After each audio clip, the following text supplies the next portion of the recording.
Hello, Minecrafters and Redstoners. I am Natanus Likens. How is everybody doing today? I am doing just fine, and we are in my creative test world because I've got something new to show off. This is not going to be a full-on Redstone tutorial. Instead, I am going to show you how this works, and you could pause it and copy what I've done if you so desire. If you got questions, leave it down in the comments below.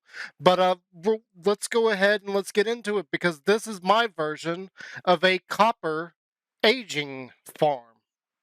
So to start off, let's talk a little bit about copper. If you're not familiar with copper, it has 4 stages of oxidation. You got stage 1, stage 2, stage 3, and then the final stage at stage 4.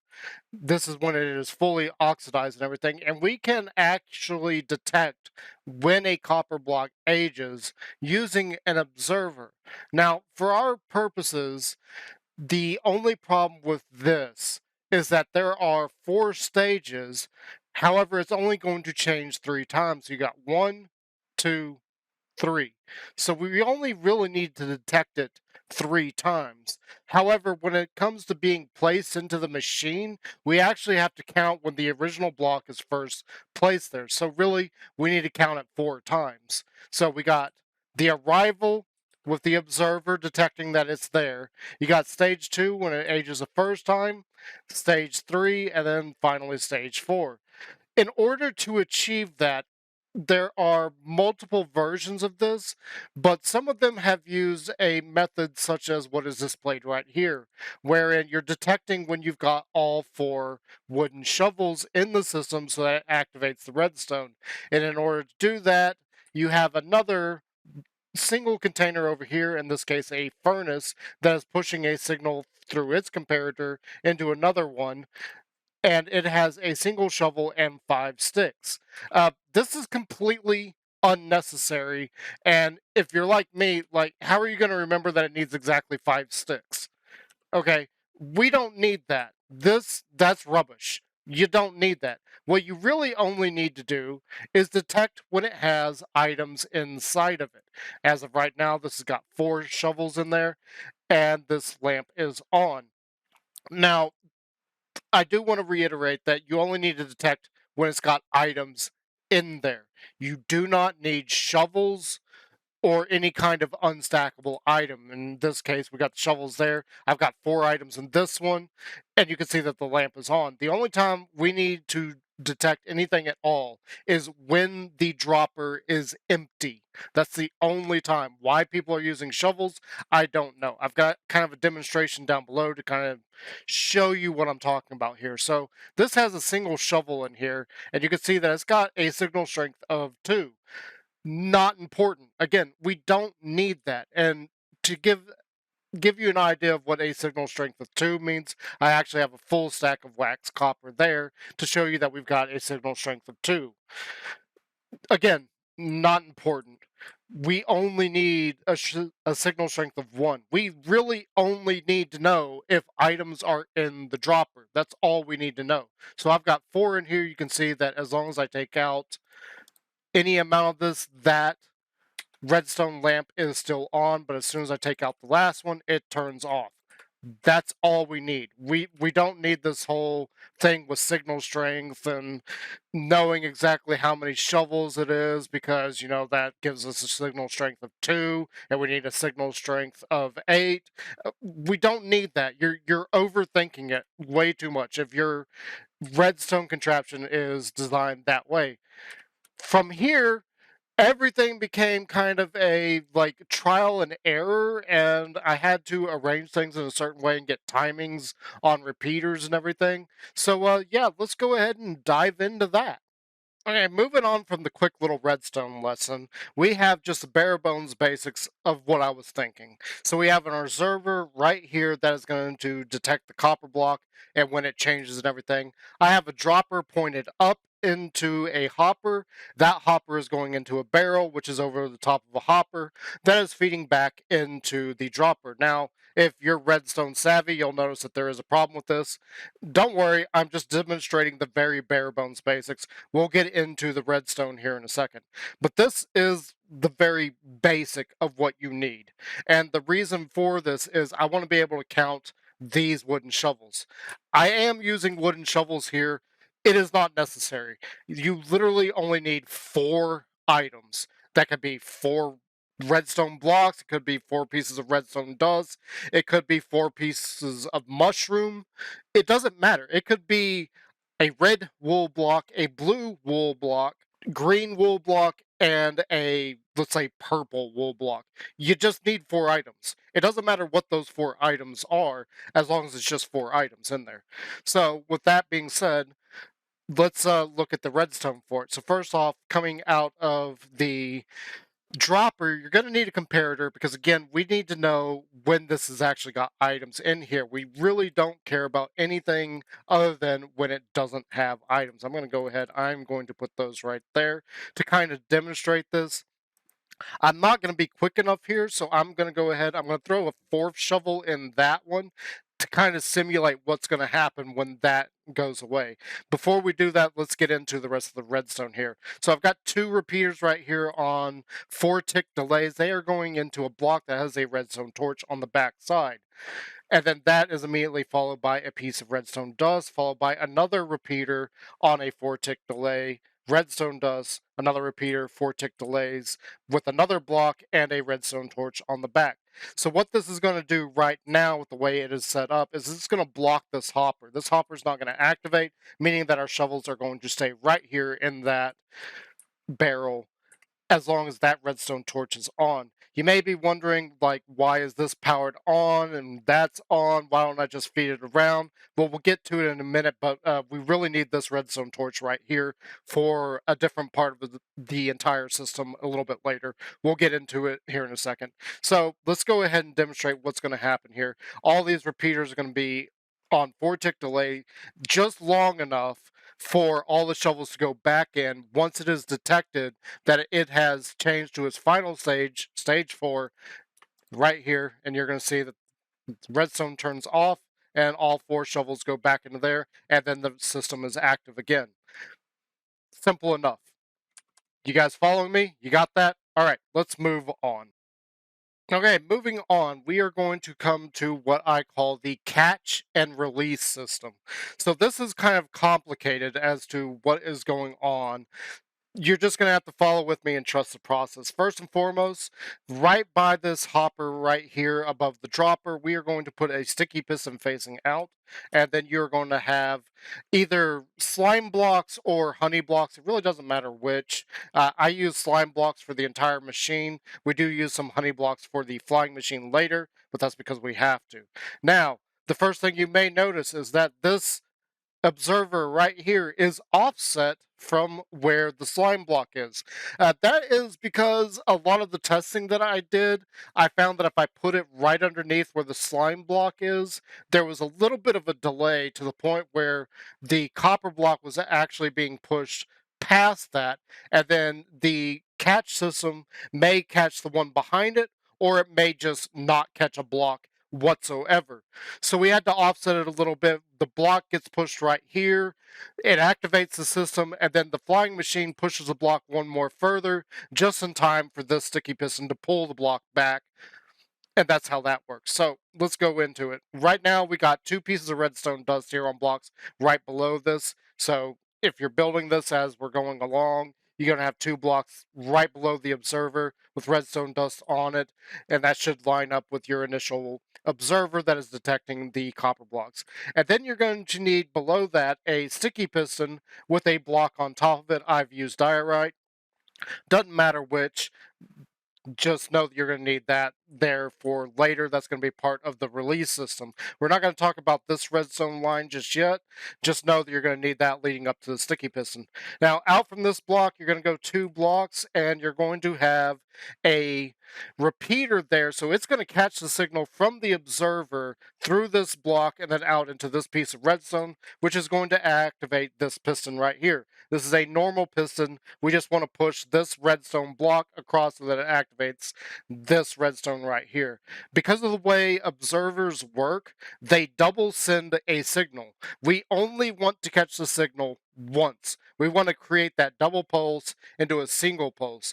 Not only that, but the flying machine is going by, so it's going to send multiple signals out there. So that needs to be a regular piston. We'll talk about the timings here in a second on that. Anyway, you're going to go 1 block from that, leave a space, and then put another piston facing the other way. And then we're going to have a block with redstone dust on top. You're going to put a repeater right next to this piston, simply to keep it from causing a quasi-signal connection. I absolutely had to do this because it kept activating this piston, which would break everything. So right beside that piston, you're going to need a repeater. Leave it on 1 tick, it doesn't matter. And then we're going to go 1, 2, 3, 4 blocks, all of them with redstone dust on it. You're going to go up 1 block. We'll talk about this here in a second, and put redstone dust right there. And then out from that, you're going to put 2 repeaters on 4 tick delay, and then we're going to put a block with redstone on it, and then 2 more repeaters, 4 tick delay again, redstone dust, and then 1, 2, 3, 4, 5, 6, 7 repeaters all the way back with 4 tick delay on all those, another piece of redstone dust on a block, and then a final repeater on 4 tick delay feeding into this piston right here. So basically what this is going to do is cause a little bit of delay, actually quite a lot of delay, for the flying machine to push its blocks past this observer right here before anything else happens. All right, let's get into how it catches the block. So we're going to go back here to the single block that goes up, and then you're going to go up 1, 2, 3, and 4 right here, just redstone dust all across those. And then right here, you're going to put a repeater on this one and leave it on a single tick delay. We should be directly over this redstone torch. And then we're going to have 2 pieces of redstone dust here, along with another repeater feeding into a copper bulb. Now, the lovely thing about copper bulbs is they act as kind of a on-off switch in a way. There is a technical name in the Minecraft community for what that is called. I cannot remember off the top of my head, but you're going to put a copper bulb right there. And basically what's going to happen is once that observer detects the copper, it's going to send the signal all the way around up to here. This copper bulb is going to turn on, which is going to activate this comparator right here. I've chosen to put glass right below because we do have redstone there. I don't want any quasi signals going through. Now, there is a block in front of that comparator, and you will notice that there is a redstone torch sitting on it, and right across from it is another block, which is activating that initial sticky piston right below it with the slime block attached to it. So basically what this is going to do is while this copper bulb is off, this redstone torch will be on, activating this sticky piston, pushing its block out so that it can catch the next copper block that flies by. And I can kind of give you a little quick demonstration. I've got a button here set up so that I can like grab blocks and pull and push that piston right there. So let's simulate a block coming through. You'll see that that retracted. This stays on and it will deactivate this redstone torch the entire time, which means we have now captured a block and this observer is now doing its job. Obviously, I don't have any copper sitting right there, but that's beside the point. From here, let's move on and talk a little bit about everything else. And we are also going to talk about why we want this over the top right here. Have I lost you guys yet? This would be a good time to pause and make sure that you've got the module exactly as I've described it if you are trying to build it. If not, don't worry about it. Let's continue on. Okay, so what is this redstone torch for, and why is it directly below this piece of redstone dust? So effectively, what is going to happen is once that copper block reaches its stage 4, and we run out of shovels in the system, all of this redstone is going to deactivate here, which is going to reactivate this redstone torch here, which then loops around and deactivates that redstone torch, allowing our shovels to go back into the dropper. Now, because this redstone torch is on, it is going to activate this redstone, which is why we want a repeater right here going that way, which is then going to deactivate this copper bulb, reactivating our torch right here, and it is going to push our block back out. Let me grab a copper block real quick. So we got a fully oxidized block right here, and this is going to be incorrect. So let's not do that, but that will work. You'll see that that extends and this block gets pushed back out for the collection later on. So that is how that particular little circuit works. We did miss it because I didn't plan that out quite right, but what ended up happening is, again, this redstone deactivated right through here, which allowed this redstone torch to activate, which then activated this, and you can see that the copper bulb is now off. So yeah, that's how that part works. Now for the more complex part of retrieving all the blocks and the redstone that is above and below all of the various modules. Now, initially, when I was building this and coming up with how everything works and all that, I had the problem that if the flying machine is going by and it's dropping off blocks, how do I keep the redstone from reactivating and bringing the block back into the farming area? Like where it is supposed to oxidize. Like, how do I keep it from doing that and allowing the flying machine to pick up all the blocks and take it back to a resource collection place? Well, I had the brilliant idea of doing a couple of different things. First and foremost, when the flying machine gets right here over this observer, so this is going to be directly below your flying machine. I'm not showing the flying machine right now. We'll show it when we're ready to demonstrate the machine in its full glory. So anyway, this observer is going to be right below it. It is feeding into a regular piston. And again, we got kind of the same thing where it's a regular piston. We have a redstone block. It's going to activate some redstone for us. And then we've got another piston on the other side that is going to push it back at a later date. From here, we are, once again, you can see right here that we are inverting the signal. So from that redstone block, we're going to go out with a single repeater just because I don't know why. It could have been a redstone dust. I chose to do repeaters there for some reason. And then we're going to go up 3, another repeater right here. Then we're going to go down 3 blocks. So 1, 2, 3, redstone dust all around those into a repeater that is going into a block with a redstone torch on it. And then all of this redstone here is just going down the line into your sticky pistons that we put down earlier for the catch system. And all of this, the whole purpose of it is to activate this redstone for this observer while the flying machine is in the ready position, which would be back here technically. Again, we'll get into that when I show the full machine in working order. So as long as the flying machine is on that side, all of this will be ready to catch blocks. Once it gets over here, it's going to deactivate all of this. These pistons are going to go down. I can demonstrate that. Well, I thought I could demonstrate that. Let me grab a button and a block. All right. So put that right there. You're going to see that that gets pushed across. So now this is all deactivated and these blocks come down, meaning that when our flying machine goes through to pick up all of its blocks, it's not going to reactivate all of the catch system. So the pistons will stay out. I have to go through and click all of these. So give me 1 second on that to kind of demonstrate that we are in the position to catch. All right. So all of those are now in a position that they are ready to catch with the flying machine.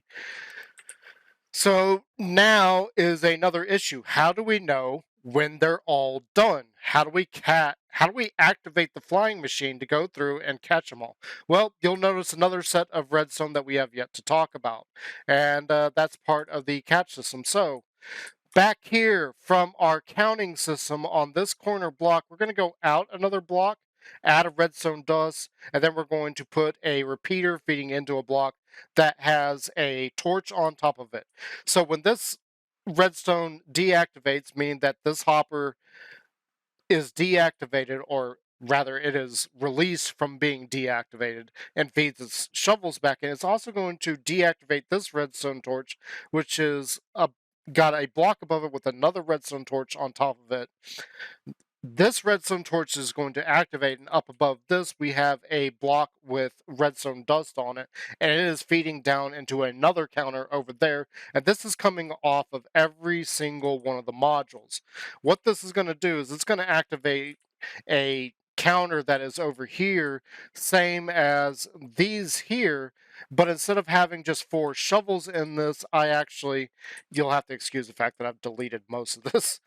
This has actually got a grand total of 16 blocks inside of it. So every time one of these activates saying, hey, my block is done, we have a fully oxidized piece of copper.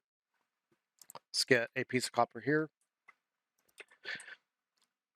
It's going to send that signal up through this area, and then it's going to say, hey, I'm done with that one, and that block's going to sit right there. And this is exactly the same system that's sitting right here. The redstone is slightly different, but it is basically the same. We have a much bigger counter on this. So again, we are taking a redstone signal off of this. I don't know why I have that in subtract mode, but we got the dropper, we got a comparator, and then a piece of redstone dust feeding into a block that has, guess what, a torch on it. And then we have 1, 2, 3, 4, 5, 6, 7, 8 repeaters on 4 tick delay. Then we have a single piece of redstone dust, 2 more repeaters, a single piece of redstone dust, and you can see those are on 4 tick delay, and then 1, 2, 3, 4, 5, 6 more repeaters, all on 4 tick delay, feeding into a block with, guess what, a redstone torch that is keeping this hopper locked. So it's basically the exact same thing that you're doing down there, only the timer is a little bit longer. And basically what's going to happen is the same thing. Once this empties out, it's going to activate all that redstone, which allows all 16 items to feed back into the dropper. Now, once that activates, it's going to go down here, down this line. You're just going to feed it all the way down. You could run this a little bit differently than I had. I was just trying to make up where this is going. And it goes down here into this block here, which is then going to cause this trapdoor to flip. And because of the way the flying machine is active, there's actually an observer that's going to be sitting right here looking at that trapdoor. And when that trapdoor flips, it's going to send the flying machine back through, and it's going to collect up all the copper. Got it? Is it clear as mud? Cool. Pause right there if you want to go back and look at anything, and then we are going to go through and demonstrate the machine actually running, and I'm going to do that in the form of a time lapse. So sit back, relax, and enjoy the rest of the video. And if you got any questions on how to build this, if you are building this, because again, this is not a redstone tutorial, I'll be happy to answer any questions.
I hope you enjoyed that little segment of showing the machine in working condition and all the copper and everything getting recollected. However, we're not quite done yet. There's still a couple of pieces we need to talk about. And I also have not shown exactly how the flying machine works or even talk about the flying machine itself. So let's get on with it. First things first, the counter over here. We do need to talk about this for a second because there is potential for this to break.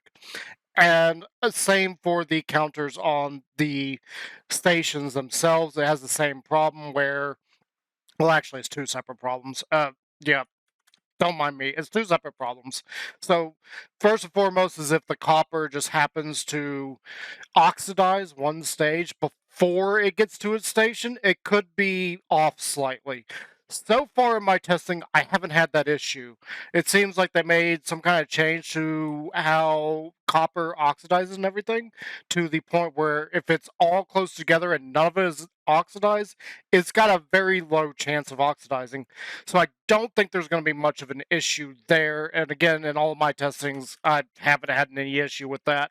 The other potential problem is that because of the way they all oxidize, there is a chance that two of them would oxidize at the same time, activating this upper redstone, causing this guy to only dispense one of its items instead of two. Again, I haven't seen that actually happen. So I'm not exactly worried about it, but it is potential problem. Do be aware of it. Those are the only two potential problems that I even see. So moving on from there, we need to talk about the return system and what happens when it gets down there. So right now, I've got this kind of set up so you can see a little bit about what is going to be going on.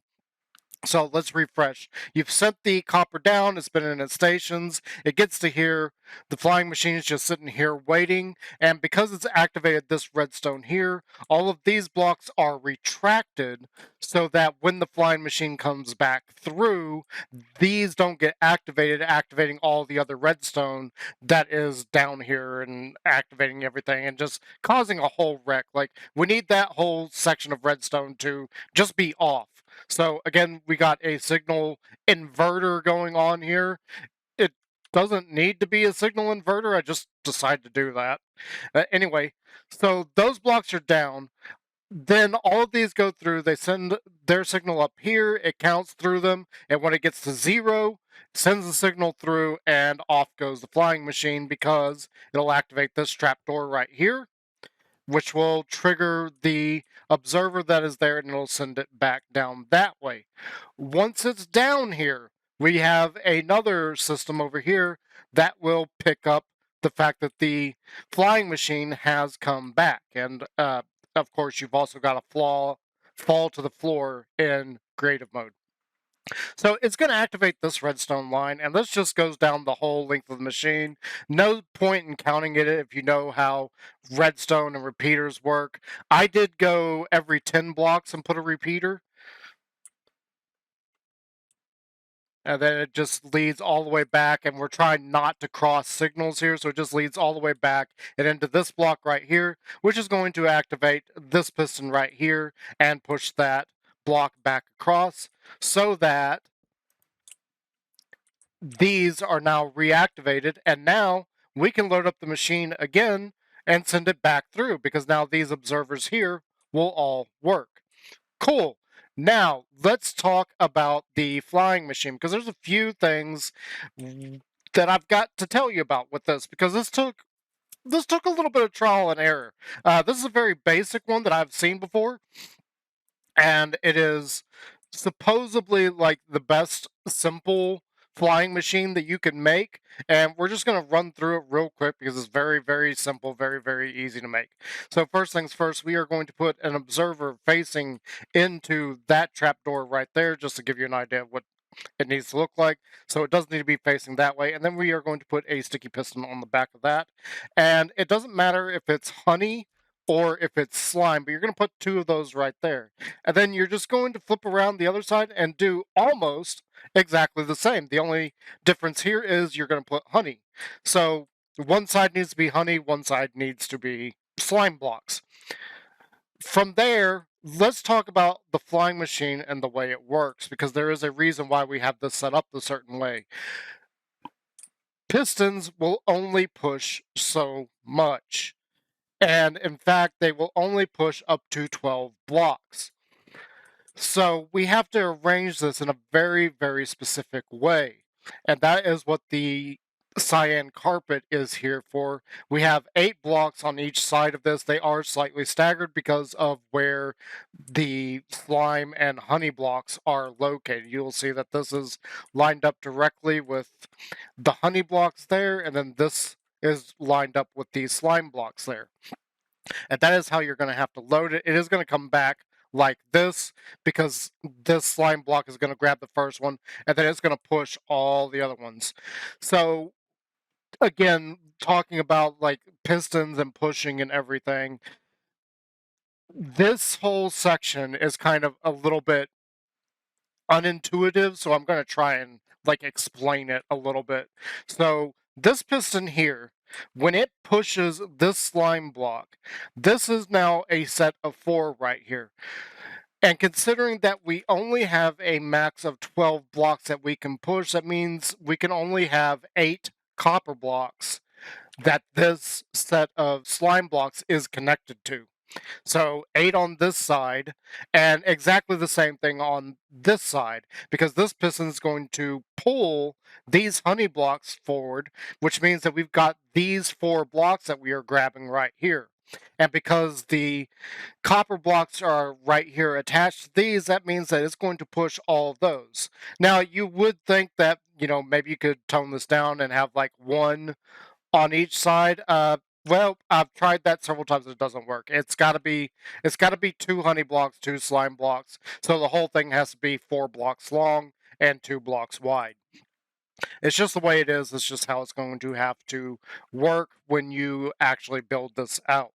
Now, with that being said, you may have got a chance to see that in the time lapse and everything. I don't know. I haven't edited it yet. We'll see when we get there. But I am going to go ahead and we're going to send this off. I did line up some blocks over there to block it off. This is our cutaway so that you can see exactly what is going on. I do not have the return line attached to this, so we are going to have to manually do that when it goes down there. So let's go ahead and flick this, and you'll see that this takes off, and that honey block's going to grab 1 block, and then it's going to just push the rest of them. And because the signal down there is inverted, meaning that this redstone line is off, these pistons are retracted, so these observers are not sending off their signal like they should. And then this is going to stop a little bit shy of what I originally meant to, but that's good enough. But anyway, you can see that it does get down to here, and this is because, I did that. Doesn't matter. But once it gets down there, again, it's going to send a signal down the line through the middle, and it is going to activate this piston right here, which again activates those sticky pistons there, pushing their blocks back up so that when you reactivate this, here, let's just do that. That's going the wrong way.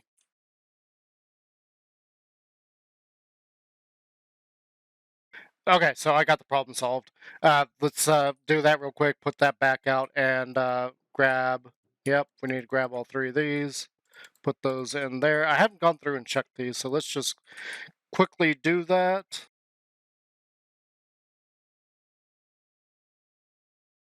So I got this loaded up with 6 blocks. We're going to go ahead, we're going to activate this. Is going to push those down there. And you will see once again from the cutaway that this is going to grab that block. Then this is going to grab the first block, and so on and so forth.